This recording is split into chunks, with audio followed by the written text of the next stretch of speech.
ആദിപരാശക്തിയുടെ വിഭിന്ന ഭാവങ്ങളാണ് കാളീദേവി, ദുർഗാദേവി എന്നൊക്കെ പറയുന്നത് കേട്ടോ. കാളീദേവിയും ദുർഗാദേവിയും ഒക്കെ ആരാണ്? ആദിപരാശക്തിയാണ്. പരാശക്തിയാണ് കാളീദേവി. പരാശക്തി തന്നെയാണ് ആര് തന്നെ? ദുർഗാദേവി കേട്ടോ. അതായത് പരാശക്തി എന്ന് പറയുമ്പോൾ നമ്മൾ ദേവി, പരാശക്തി എന്ന് സാക്ഷാൽ ശ്രീ മഹാദേവിയാണ്. ശ്രീ മഹാദേവി തന്നെയാണ് കാളീദേവി, ദുർഗാദേവിയും എല്ലാം.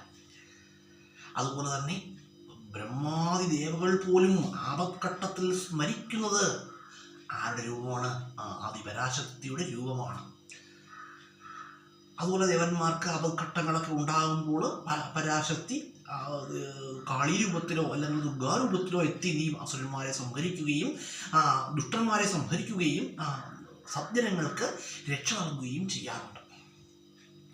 അതുപോലെ തന്നെ നമ്മൾ മനസ്സിലാക്കേണ്ട ഒരു കാര്യം എന്ന് പറഞ്ഞാൽ, ശിവപുരാണത്തിൽ പറയുന്നത് കാളീദേവി എന്ന് പറഞ്ഞാൽ ശിവൻ തൻ്റെ ജട പിടിതെറിയുന്നതിൽ നിന്നും ആവിർഭവിക്കുന്നതാണ് കാളീദേവി എന്നാണ് ശിവപുരാണം പറയുന്നത്. പക്ഷേ അതുപോലെ തന്നെ ശിവന്റെ തൃക്കണ്ണിൽ നിന്നുണ്ടാകുന്ന അഗ്നിയിൽ നിന്നാണ് കാളീദേവിയുടെ ഉത്ഭവം എന്നും പറയപ്പെടുന്നുണ്ട്.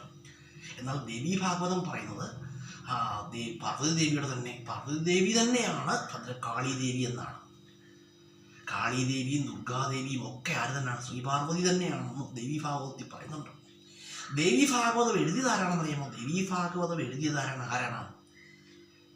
വേദവ്യാസ മഹർഷിയാണ് എന്തെഴുതിയത്? ദേവീ ഭാഗവതം എഴുതിയത്. അതുപോലെ തന്നെ വിക്രമാദിത്യ കഥകളിൽ വിക്രമാദിത്യ ചക്രവർത്തിയോട് വേതാളം പറയുന്നുണ്ട്, രക്ഷാമാർഗം, അല്ലയോ മഹാരാജാവേ, രക്ഷാമാർഗം ദേവീ ഭജനമാണ് എന്ന് പറയുന്നുണ്ട്. ദേവി എന്ന് പറഞ്ഞാൽ എന്താണ്? സത്യമാണ്, സ്നേഹമാണ്, കാരുണ്യമാണ്, നന്മയാണ്. നല്ലത് ചിന്തിക്കാനും പ്രവർത്തിക്കാനും നമുക്ക് കഴിഞ്ഞു കഴിഞ്ഞാൽ നമുക്ക് എന്ത് ലഭിക്കും? ദേവീ പ്രീതി ലഭിക്കുമെന്നാണ്.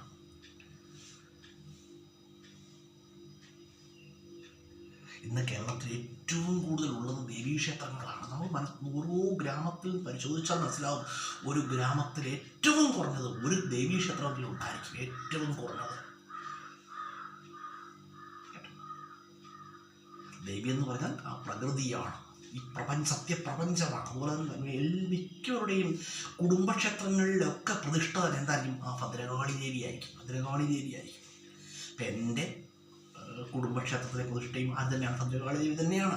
എൻ്റെ അച്ഛൻ്റെ കുടുംബക്ഷേത്രത്തിലും ഭദ്രകാളി ദേവിയാണ്. അതുപോലെ എൻ്റെ അമ്മയുടെ കുടുംബക്ഷേത്രത്തിലും ഭദ്രകാളി ദേവി തന്നെയാണ്.